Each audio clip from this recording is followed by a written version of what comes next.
Welcome to Leadership Matters, the podcast that explores the essential elements of effective leadership. Join us as we delve into the art and science of leadership, uncovering the strategies, insights, and stories that showcase why leadership truly matters. And now your host, Dr. Sharon H. Porter. Hello, and welcome to the Leadership Matters podcast. I'm your host, Dr. Sharon H. Porter, and I am excited to welcome my guest for this episode, Dr. Rhonda J. Roos. Dr. Roos is an educational expert, coaching principals, district leaders, and administrative teams in the ever-challenging work of leading schools. Dr. Roos has served in a diverse roles such as guidance counselor, English teacher, and district administrator. I want to welcome Dr. Rhonda J. Roos. Welcome, welcome, welcome. I thank you so much, Dr. Sharon, for having me with you today. I'm excited to talk to you. I'll learn as much from you, I know, as you will from me. But thank you so much for including me. Absolutely. And I truly am excited to have you as a guest and as a lifelong educator, a former district administrator, principal coach, and currently elementary principal. I love your book, which we're going to get into a little later. But I just feel that, I appreciate the work that you're doing because it is necessary and it's definitely needed. So thank you for that. It's fun because Dr. Sharon, I was talking to my husband about this several years ago because he's in business and works with GE here in Louisville, Kentucky, or actually retired just a few months ago to do his own consulting. But I know that he received so much executive training from his business. And I thought, wow, it was just incredible, the professional development they did for those executives. And I thought, and it's not that refrigerators and things are not important, Sharon, but here we are working with children and students. And I'm not sure how your experience was, but the entire time that I was a principal, there was no executive coaching for us. Yeah. As we were trying to do that critical work. So I'm just thrilled to be able to do it. Absolutely. And so, I really want you to take us through your journey into educational leadership, because as I read before, you had many roles, counselor, English teacher. Can you take us through your journey to educational leadership? Certainly. And I guess my first statement would be, Sharon, I never, ever intended to be a principal. Never part of my plan at all. So I began as an English teacher, high school English teacher, and I absolutely adored that. And I think we all have former teachers that were very meaningful to us. That's what I had in high school. So I went on to just be an English teacher with a little bit of journalism thrown in. So after I taught for several years, I went back and did my master's in guidance counseling. And I loved and cherished that role. So I was in elementary for just a few years, and then middle school, and then a high school for the most part. And at that time, when I was a guidance counselor in a high school on the west side of Indianapolis in Avon, Indiana, my principal came to me at the time and said, "Hey, Rhonda, we want you to go to Butler there in Indianapolis. They had a 2-year experiential program to become a principal. And you did, Sharon, like 52 experiences. It was just a lovely program." But I said, "Yeah, no, thanks. I'm not interested, in being a principal. I think I'll just be a guidance counselor forevermore." Right. And they said, "Well, we'll look at this. We'll help you with some of the funding." And that's when I went, okay, all right. Because that would bump you up, of course, on the pay scale. So I thought, well, great, I'll try this, but I will never use it. I'll just go get the licensure, but I won't be a principal. Well, our family moved down in southern Indiana to a New Albany area. And I was not hired for the guidance counselor openings. And they said, "Will you be an assistant principal at the high school?" Thus began my journey. of being a principal. So I was at high school for a little while, and then the district asked if I would go to be the assistant principal at one of the middle schools. And as I look back on that time, I was there for 3 years and learned so much. I think the district was preparing me when the sister middle school opened up to go there. So it was a school of almost 1,000 kids, pretty diverse. We had, well, I know the school now is about 76% on free and reduced lunch. So there was a lot of work to do there. And I spent a decade at Scribner Middle School there in New Albany, Indiana. And it's the highlight of my career, the years that I was there with that staff. So then I moved down quickly. I'll go through this. I moved down to central office, and the superintendent at the time did, I thought, a brilliant thing, Sharon. He had an assistant superintendent over our elementary schools, and then an assistant superintendent over just the middle schools. That was my role. And then we had an assistant soup over the high schools, right? And he was extremely serious about learning and about really aligning the learning as we move from elementary. So I spent years doing that with our middle school principals, and I loved that. And when I hit retirement age, just before I retired at 55, I went back and got my doctorate, because I thought, you know what, there's one thing I want answered for me. I want to know if what I was doing as a principal, is that what other principals were doing that were in schools with high poverty and high achievement. And so they were good enough to allow me to do qualitative research. So I went to visit schools in Indiana, middle schools. Sharon, as you know, there weren't very many of them, right, that had high poverty and high achievement.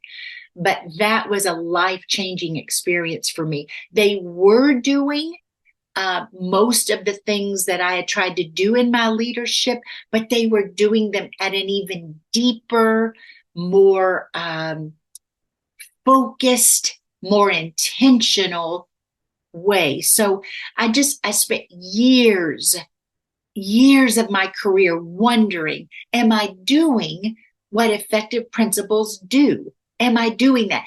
And I thought, you know what?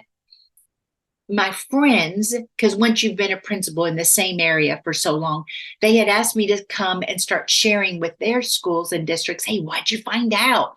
What are people doing? Right? Thus began my consultant and my principal coaching. So it was scary to step out because I love my job in the district, but I thought I'm going to step out and just go share my story. And then, after a couple years, Solution Tree reached out and said, hey, we'd like to put this into a book. That was not easy for me, Sharon. That writing was a very strenuous task, but they were beautiful and the editors were wonderful there. And what we found, Sharon, I'll say this is, there are two sides to leadership. And the book really helped me to be clear with that. There's this side of being competent. And those are the 5 actions in the book. Do you know what you're doing to lead the building? Okay. But then there's this other side, like, okay, can you get people to do it? And it's those skills is what I call them, but it's the emotional intelligence. Can you build trust with your people? Are you good to your people? You know, do you hold them accountable? Do you make things clear for them? And sometimes, Sharon, I feel like we act like that's not as important as knowing the right things to do, you know, aligning your curriculum, blah, blah, blah. But these skills of knowing who your people are, every teacher, every instructional aide, knowing them, treating them with respect, giving them measurable goals, clarifying their work, being good to them, those skills are just as important, right, as the actions.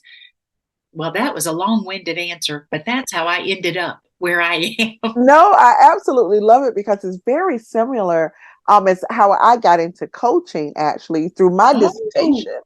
Yes, really? Yes, absolutely. So when you said that, I said, okay, that mirrors exactly Yes. what it is. My dissertation was on principal preparation and leadership development. And so I truly designed a principal coaching program and assistant principal program based off of my findings for my dissertation. Oh my goodness. And that's truly how it started for me. I started coaching for a school district, and I'm gonna tell you, I did that for 5 years. The last year, right before I stepped back and came back to the schoolhouse, I was receiving DMs, direct messages from assistant principals all over this country asking if they Oh, could join this program. And I'm like, it's only for my school district. Because, I would post about it, all right. of this. Right. Sure. And I had so many people saying, how can I get into this program? And My it's literally school leaders from all across the country. And I take the time to learn their standards, because not everybody is doing the PESEL standards. And so right. it depends on, what standards they're using. So I take the time to understand what their standards are, how they, all of that. And so Right. I can't have too Right. many different. Right. That's I'm still in the interesting. seat myself, and as you know, it's a lot of work Oh, being yeah. a principal, first of all.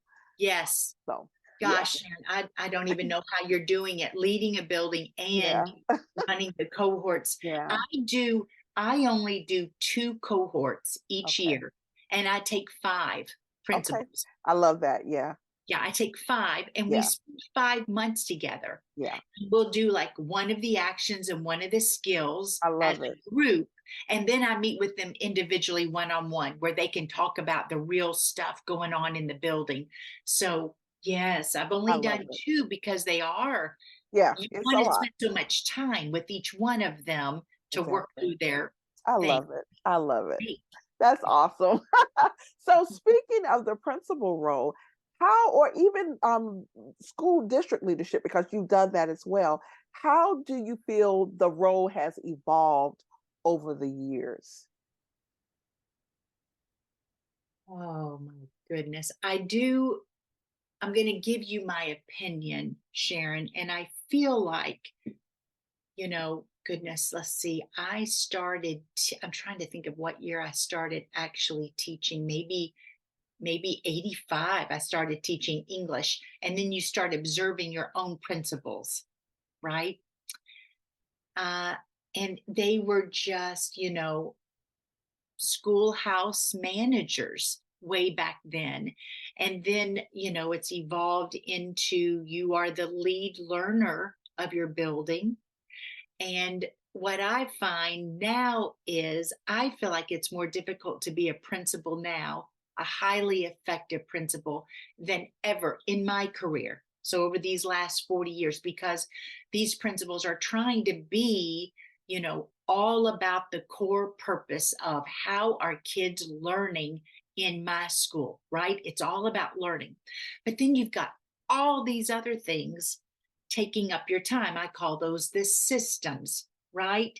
And you might have 70, 80, 90 systems, to try to have those in place. And they're some of them are very simple systems like back to school night, registration, all those kinds of things. But then you've got, school safety, new teacher induction system. And what I found is principals are just running from one thing to the next, right? Depending on the month, we just run from this to this to this to this, and then we lose focus on what we're all about. And that's the way kids are learning. So I think I've watched the role move from just being a manager to being a true leader. But I will say, Sharon, I think our leaders are just absolutely overwhelmed. And since the pandemic, there have been a lot more emotional needs and behavioral needs, etc. So it's so heavy. I think it's it's the most important time, you know, even as a country, for us to have strong, open minded leaders for kids and their families. And I think that's key. It's not just the students. You have to be a wraparound for the families. I think that Yes. is so key. So key. So in your book, Deliberate and Courageous Principle, 10 Leadership Actions and Skills to Create High Achieving Schools. So in your opinion, what are the key qualities and skills that make an effective school principal? I'm going to start with a couple of these actions, okay, through that dissertation work of my own. But having the principal be a visionary leader, I think is key. I thought about that, Sharon, because you're all about vision and purpose, right? And so we're not talking about the vision of the school or the mission statement or the belief statements. Those are good and fine, but I'm going to set those off to the side. And I want to work for a principal who is a visionary, who she gets up in front of her staff, let's say at the beginning of each semester, and says, hey, everybody, here's where I see we can be in 90 days. At the end of this semester, right, we're going to move from this to this. This number of kids will be reading at grade level. Right here, we are at whatever the percentage is, and we're going to move to this. Whatever those dreams are, usually they're based on student learning. But for that leader to be visionary and motivate her staff is, I think, essential. And I don't see a whole lot of that. And I think sometimes principals are scared. And again, we're back to this. We haven't given them coaching and clarity that they deserve. So I think I would say a visionary leader, a leader that is able to give clarity to her staff, to her teachers, to say, okay, guys, this semester at each grade level, at each department, let me be very, very clear. These are the most important learning targets or whatever it might be. And Sharon, I don't know if you face this, but I think principals are sometimes afraid to be too clear with their staff. But what I have found in my experience is teachers really eat that up. They appreciate knowing, oh, I see where we're going. This is what you expect. And they just about kill themselves to achieve and work together and collaborate together.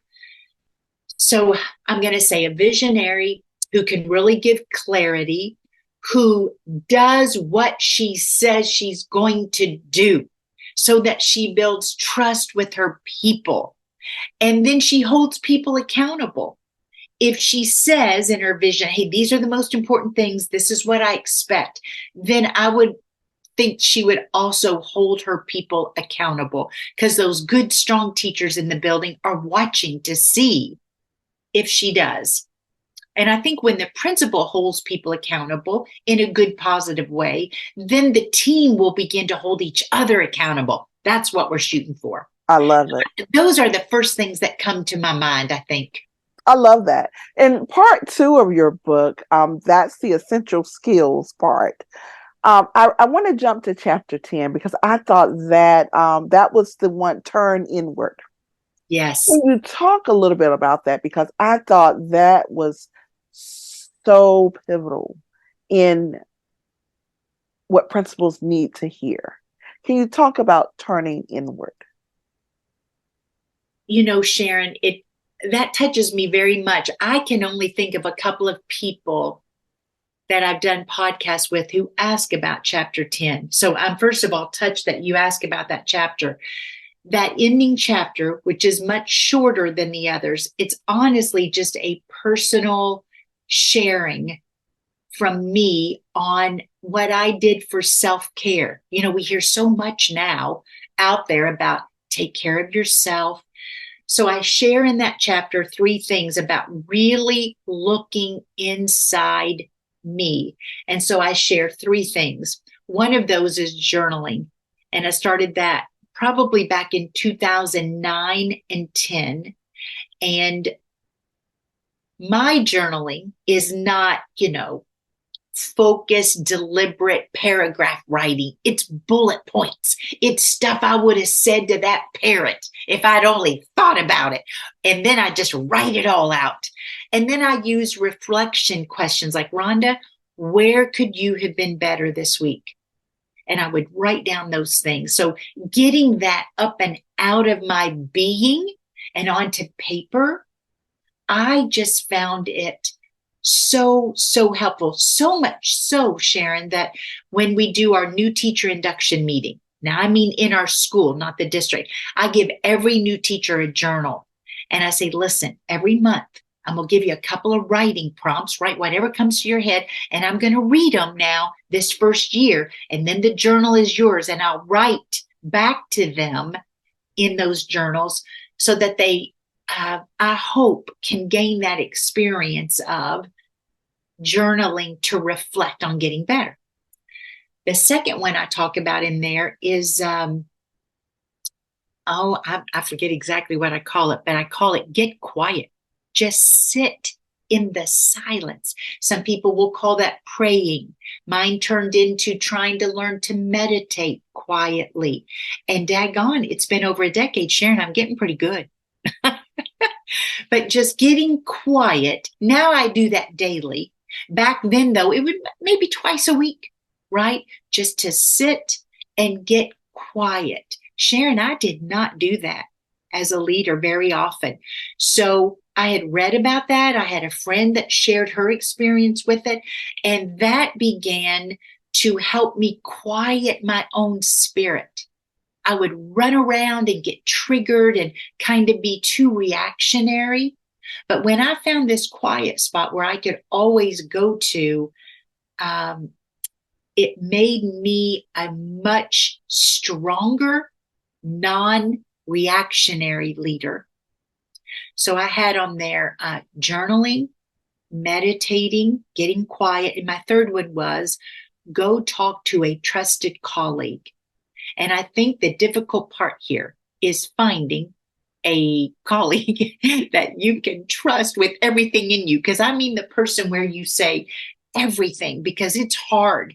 You can't do that to a partner or a spouse they don't truly understand what it's like with inside a school. So I had a dear friend at the high school, and I was the principal at the middle school. And I knew, Sharon, I could tell her anything and she would hold it and protect me. And she cared enough about me to tell me when I was off base.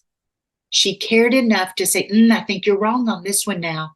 And so she'd make me rethink it, and I would think of other options and ways to go. So I sincerely do think being a principal is one of the toughest jobs out there. And I also think it's one of the most critical. We don't pay people the way that we should for this important work. But I wanted to close the book out with, I don't know if these three things will help you or not, but they certainly did help me in my journey. That's what chapter 10 was all about. I love it. Absolutely love it. Thank you for going into that. I appreciate that. And Sharon, I'll add this. At the end of my very first year, maybe after 3 quarters, I had written a letter to my superintendent saying, thank you, but I will go back and be a guidance counselor now because this is much harder than I thought, right? Oh, yes. Yeah. Oh, my goodness. Oh, yes. It was about then that I started finding these reflective pieces. And sincerely, while I was trying to build all the systems to make the school run efficiently and be all about learning, those things in chapter 10 are what helped me. And I'll add this, Sharon. Chapter 9 is the chapter that most school districts will ask me to come and speak about. Chapter 9 is, how well do you as the principal lean positive, yes. Right? I hate to admit this about myself, but I do think, Sharon, I can lean negative. I can always, lean toward the mean things people said, and I can perseverate on those. So I was looking for some tools to help me lean positive. Okay. So in the book, there are 6 different tools. These are legit. These are things that through my reading, I found. One of them was Sean Akers' book, The Happiness Advantage. And a couple of the tools are from there. And I thought, I'm going to start practicing these. Mm-hmm. So my editors at Solution Tree said, listen, Rhonda, we won't leave all 6 of these in there. We only want 2 or 3. But when we send them out to principals, we'll see which ones they like the best. And Sharon, they left them all 6 in there. And now that's what people will call about. And they'll say, would you come and just tell us about those 6 strategies and I still practice those in my life, those 6 things. So I'm very hopeful that principals can find maybe 2 of them that would resonate with them and help them stay a little more on the positive side. I don't know how principals do it currently, Sharon. There's so much on them. As you know, you're doing it. It is an incredible, it's an incredible load. I would say that. Yes, it is. Wow. Yes. Thank you for that. Yeah. So how do you actually measure the success of principal leadership? You work with principals. How do you gauge their success? Well, I have read a lot of the books, maybe all of them, from a gentleman, Patrick Lencioni. He wrote The 5 Dysfunctions of a Team. That's what got me started. But he wrote something once I'll never forget. He said, human beings need 3 things from their leader. They need to know that the leader knows who they are as a person and a little bit about their family. Okay, so there's one thing. The second thing was the leader needs to make sure every teacher, every instructional aide, the custodian, the health aide, every adult in your building knows their relevancy to that school. Why are they there and why is their role important? And the third one was every single adult should be able to measure their success, which is what you're asking me, right? So now sometimes, Sharon, this makes people mad. Teachers, we know we set like a learning target, like with each quarter, we will decide from our little common formative assessments and things like, this is the one learning target where our kids are struggling, right? So we're going to do the pre-assessment and then we're going to do interventions and we'll reassess and we can see how well kids are doing. It's always about learning with teachers. But when I came over here and started setting a goal with our instructional aides, first of all, we got them the training they deserved. Many of them were either a math aide or a literacy aide. Now, this is all the way up through grade 10. This is the way we did this, right? And so they would be running small groups and they would measure themselves by how well those 8 or 9 students did. Here's where they were at the beginning of the semester, Rhonda. Here's where they are at the end. I can remember our health aide, we set a goal that she would get kids in and out as quickly as possible, right? Because Susan was the friendliest lady ever and kids loved her and they knew if they went in there, she'd keep them in there the whole time, right? So we started setting a goal for Susan. Get them in and get them out, Susan. Most important thing is to have them in class. I remember my secretary, Barbara, one semester, she kept track, Sharon, of all the calls that she took off of me. And every month she'd share with me, Rhonda, look, she'd keep a list. It was the most helpful thing ever. So I'm pulling back to, as the principal, I'm going to measure my success. Do I know my people? Have I made their relevancy very clear to them? And can each adult measure his or her success for just those 90 days? Right? I think that changes your culture, Sharon, when everybody knows how important they are. I love it. I love it. For those out there who are listening, when you get the book, it's actual tips and strategies that can be implemented right away. That's what I like about it. You can actually put them into action to make a difference because that's what it's all about. We want to make a positive impact in our school buildings. And that's from the scholars to the staff, right? to the parent engagement that we have, everything. We want it to be a positive impact. And that's what I love about that. So let's talk a little bit about aspiring principals, because that's really where my work started with coaching, is working with those assistant principals, because for a very long time, APs or VPs, vice principals, depending on what your district calls it, they were literally left out of the coaching loop. You know, principals, there was some training there. Assistant principals was non-existent. Probably the last 10 to 15 years we've now beginning, especially with the work of the Wallace Foundation and things of that nature, we begin to see more emphasis and more focus on assistant principals and preparing them to lead, right? So I'm very big on that. So what do you see in the future, especially with all the work that you've done for principal leadership, in preparing our leaders to now be a school leader? Sharon, first of all, I'm so right on this train with you, because I feel like if we were giving our assistant principals the training, the professional development, the executive coaching that they deserve, okay, they could hit the ground running when they lead a building. Because I feel like most assistant principals do go on to be a principal, even if they have no intent. Many times they end up in that seat as the principal. So, and in full honesty, when I run a group of assistant principals, Sharon, we do the exact 5 same actions and the exact same skills. Now, the difference is many assistant principals will say, oh, Rhonda, now I don't do anything with the curricular work. I don't do anything. I'm revolving around these other systems, behavior, PBIS, whatever it might be. I run the lunchroom, the cafeteria, the buses, right? School safety. They'll list all of those. So my encouragement to them is this: go to your principal and say, hey, do you mind if I help out in one curricular area? Usually it's where they have their teaching license, right? If it's PE and health, great. Let's start right there, because the book will talk about some very clear steps of, hey, what do we teach in this quarter? How do we know if kids got it or not?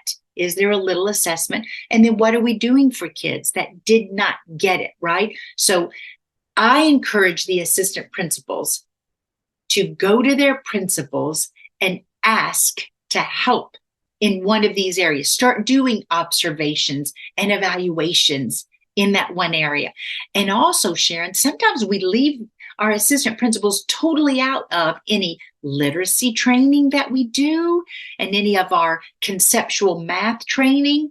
So I really encourage them, get every bit of that training under your belt and build your foundation as a leader who's going to be about learning, because you can be about learning right now as an AP. I love it. I tell you, it's so much more.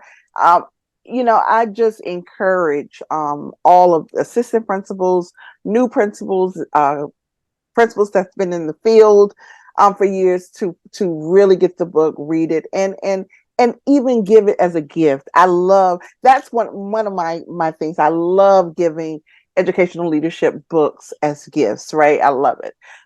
So can you tell everyone how they can connect with you, how they can purchase the book, and where they can follow you? Yes.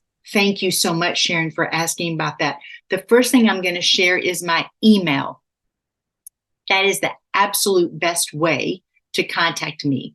So the email is rhonda.bluebird@gmail.com. So it's RHONDA.bluebird@gmail.com. There's a long story with my little bluebird. I won't go into it again. But anyway, okay, Rhonda, that's great. There's RhondaRose.com is my website. So you can go on there. It'll tell you a little bit about the book. But let me say this, for any principal who's interested in purchasing the book, which would mean the world to me, then of course it's on sale at Solution Tree, but you can also go to Amazon. And I think sometimes it'll be a little bit cheaper there at Amazon. And Sharon, I've had some principals say, hey, if we get a small group, if there's like 10 of us and we buy the book, all 10 of us, I've told them, you just let me know that you have bought 10 copies. And then I do a pre-session with them, and this is free. They've done the work of buying the book. So I'll talk to them before they read it, and then we meet halfway through, and then we meet at the end. I have enjoyed doing that so much. So anybody can just email me to let me know, hey, I've got a little group of 10. Would you meet with us in our district? Happy to do that. If people are interested in being in that cohort that you and I talked about, just email me. And those run for 5 months, and I can talk to them about the pricing and things there. If anyone is interested, Sharon, in my coming to their district to work with their team, it could be the entire administrative team, all the principals. Several times I'll go and work with just the elementary and the middle school teams or the high school. But those bookings typically go through Solution Tree. You call Solution Tree, and then you just ask to do work with Rhonda Rose. But I think my email, I'm on Twitter. I can't even think of what I am there. X, whatever it's called now, Sharon. That's right. Absolutely. We can put it in the show notes. We can find great. it. Yeah, Okay. Absolutely. That's great. Dr. Rose, it has been so amazing speaking with you today. I really appreciate it, and I just wish you continued success working with these wonderful educators. I appreciate the work that you do. I respect the work that you do, and again, because it's needed. And so I just want to say thank you. It's been a pleasure. Oh, my honor. Thank you so much for having me. Absolutely. And to my audience, thank you so much for joining us for another episode. And I truly hope that our discussion today has provided you with valuable information that you can really be inspired to enhance your leadership journey. As we wrap up today's conversation, remember that leadership is not just about title. It's not about position. It's about making a positive impact on those around you. So whether you're leading a team, a company, your own life, whatever you're leading, just know that the principles of leadership are universal. So before we part our ways, just a thought, as I always say, leadership is not about being in charge. It's about taking care of those in your charge. So please, as you navigate the challenge and opportunities that leadership presents, always strive to lead with empathy, with integrity, and with a genuine commitment to the growth and well-being of others. And until next time, remember, leadership matters. So thank you for joining us. Thank you for joining Leadership Matters. Please like, share, and subscribe. You can catch us on your favorite podcast platform every Sunday at 3 p.m. Eastern Time.